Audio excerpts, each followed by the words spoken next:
Hello and welcome to another episode of Full Court Finance here at Zacks. I'm your host, Ben Rains, and today we are taking a look at three diverse tech stocks that investors might want to add to their portfolios or at least put on their watch list amid all the coronavirus uncertainty. But before we get into everything, I want to say, remember, if you have any questions or episode suggestions, please feel free to shoot us an email over at podcast@zacks.com. Also, make sure to subscribe and leave a review wherever you listen to your podcasts. And make sure to also check out our new Zacks.com/promo page for a look into some of our services, portfolios, and more. Alrighty, so we're going to take a look at the beginning with a broader market overview to help try to make sense of what's going on, if we can at this point. But given that it's such an unprecedented situation, we're kind of all working at a day-to-day basis at the moment. So overall, the S&P 500 has fallen roughly 25% since mid-February. This was its fastest decline in history. And meanwhile, the volatility has been just as wild, as I'm sure many of you are aware. So the index has swung on average of about 5.2% each day in March. And this is on course to top the previous record of 3.9%. And this is all the way from back in November of 1929. And this is according to the Wall Street Journal. But with that said, the market saw its first 2-day and then 3-day rally of the month last week. In fact, the Dow even technically jumped into a new bull market on Thursday, just 3 days after reaching its bear market low. And then as of 11 a.m. Eastern Monday morning, the Dow was up over 2%. The S&P was up about 2.3%, and the NASDAQ was up about 2.7%. And this was as of 11 a.m. Eastern on Monday morning, and obviously things can change pretty quickly. So with that said, the volatility is likely to remain as the coronavirus continues to spread in the US. And then on Sunday, we had President Trump say that the White House was extending its social distancing guidelines through the end of April. And we're going to start to see the market and the economy truly tested over the next month.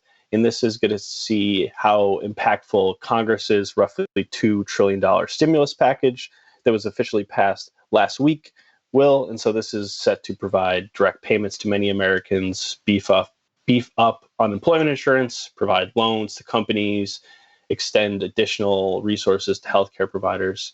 And then along with that $2 trillion stimulus package, the Fed is going to purchase practically unlimited amounts of government debt to help provide liquidity and extend loans to businesses big and small. So all of that is going to try to help the broader economy amid this sort of halt, as much of a halt to the economic process in the US and the world as really many thought possible before this happened.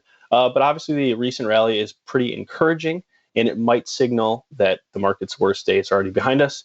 But as we said, who really knows at this point, because there's really not much to look back and try to see what's happening based on anything that's happened previously, because this is pretty unprecedented at the moment. So the jump, obviously, though, does highlight that if you pull out of the market altogether, you often miss some of the best days, and this can impact your returns in the long run.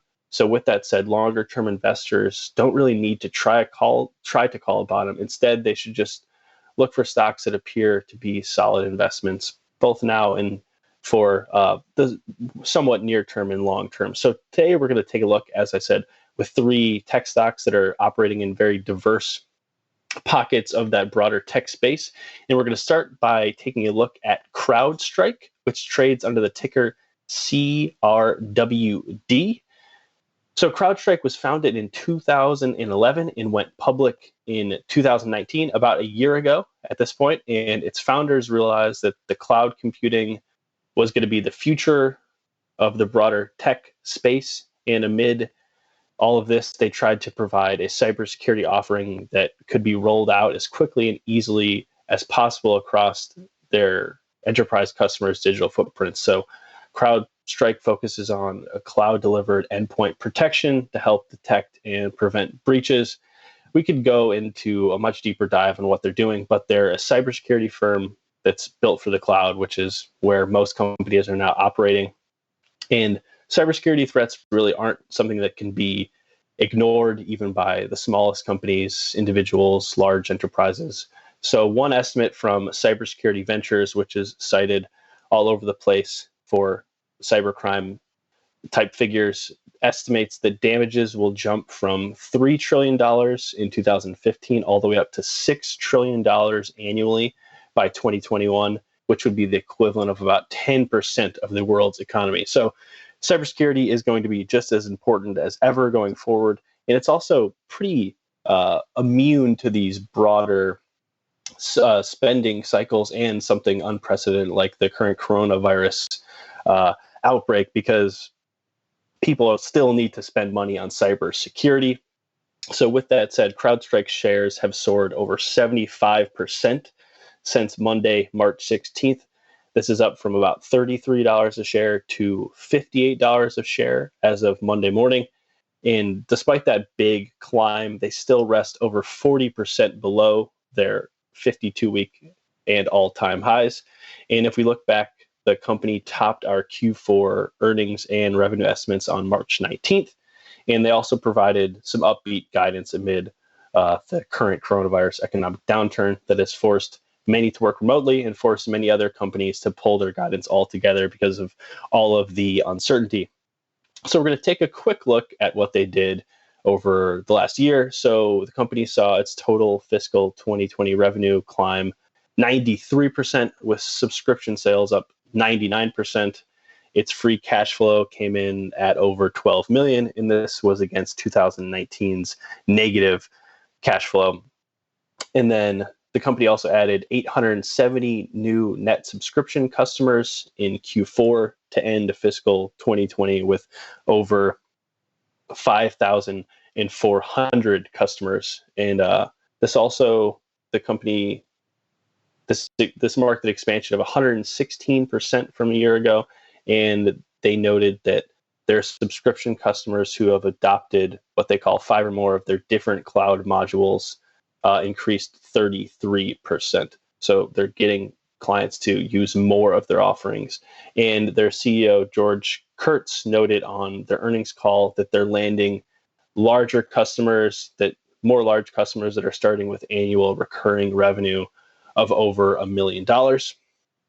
And now if we look ahead, our Zacks estimates call for the company's fiscal 2021 revenue to surge another 52%.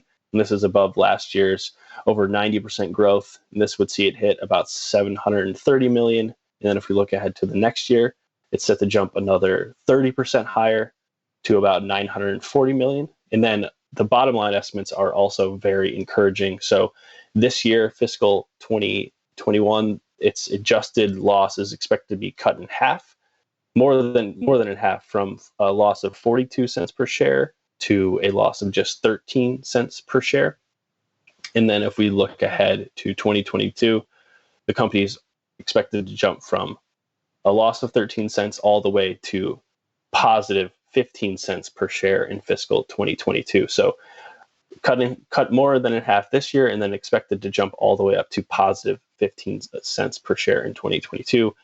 And then along with this, the company's earnings estimate revisions have continued to climb, and this helps it earn a Zacks rank number 2 buy at the moment. And then along with its positive guidance, we should note that the company provided what they're calling conservative guidance to help account for the coronavirus. Their CFO noted that they, quote, de-risked their guidance, but they noted that their pipeline was at record levels. So they could, if things turn around more quickly than many think, at this point, their outlook could be even stronger, but it's already very strong with the coronavirus taken into consideration.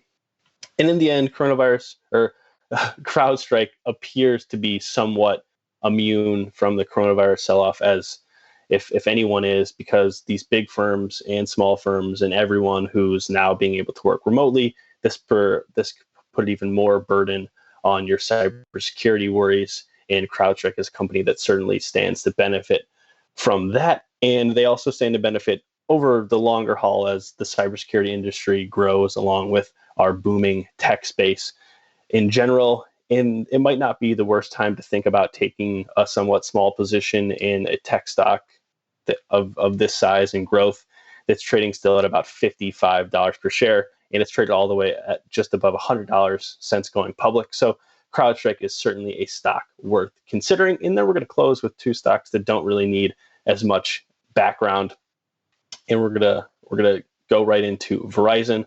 As I mentioned, doesn't really need much of an introduction. Certainly not like CrowdStrike, which not maybe many average investor knew about before this. And so Verizon is a communication powerhouse that competes alongside AT&T for dominance in the U.S. wireless market, and along with its main rival, it's continued to focus on various cost-cutting measures.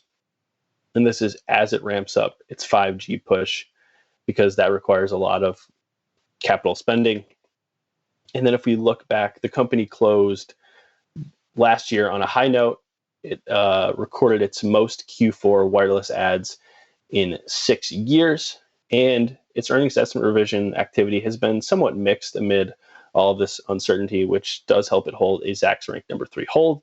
But the stock also sports a B grade for growth in our style score system, and its earnings and sales are both projected to climb in fiscal 20 and 2021. So its bottom line is expected to grow about 2.7% this year, and then another 3.8% next year. And this would be on the back of 2% higher sales growth this year and about 1.5% higher growth next year. And then we should also note that Verizon is part of an industry that rests in the top 15% of our more than 250 Zacks industries.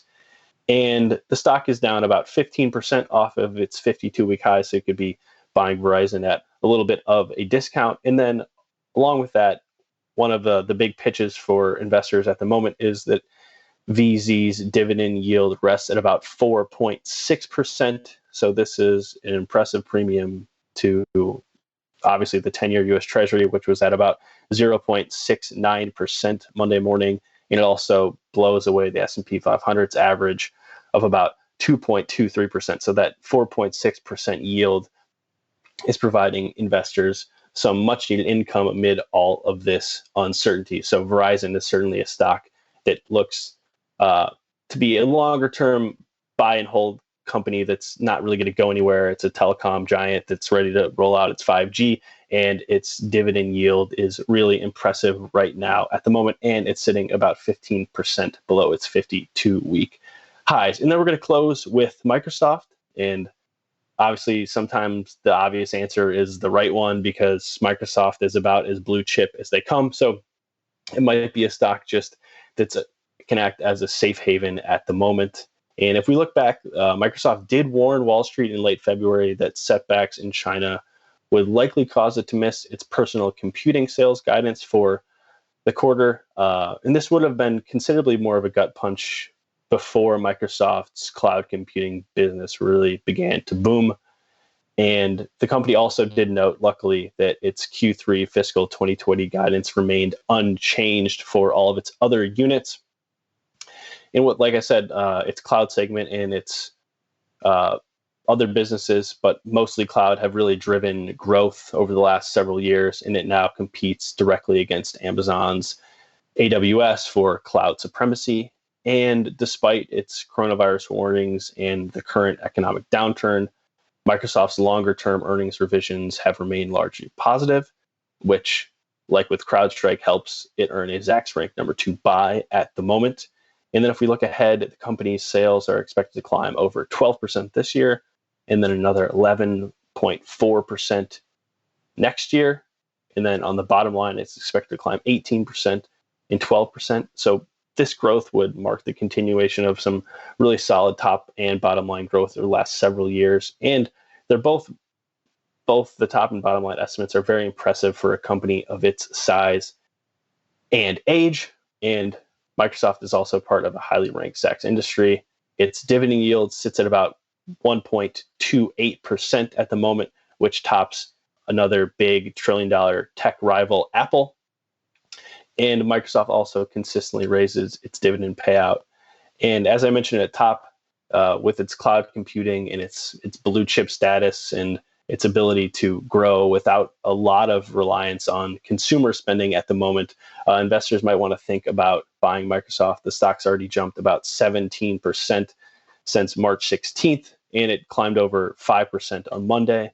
And despite all this positivity over the last several weeks, the stock still rests about 17% off its 52-week highs, and its valuation picture is pretty solid, especially where it's traded over the last 12 months. So Microsoft certainly, it's an obvious choice, but that does not mean it's the wrong choice at all. So we talked about three different tech stocks that are operating completely different businesses that investors might want to think about scooping up, or at least taking small positions in amid this coronavirus market chaos. But if you're not at least invested somewhat during the bad times, you might miss those quick bounce backs that we've had just in the last week or so. But that does it for another episode of Full Court Finance. Until next time, I'm your host, Ben Rains. And remember, if you have any questions or episode suggestions, please feel free to shoot us an email over at podcast@zacks.com.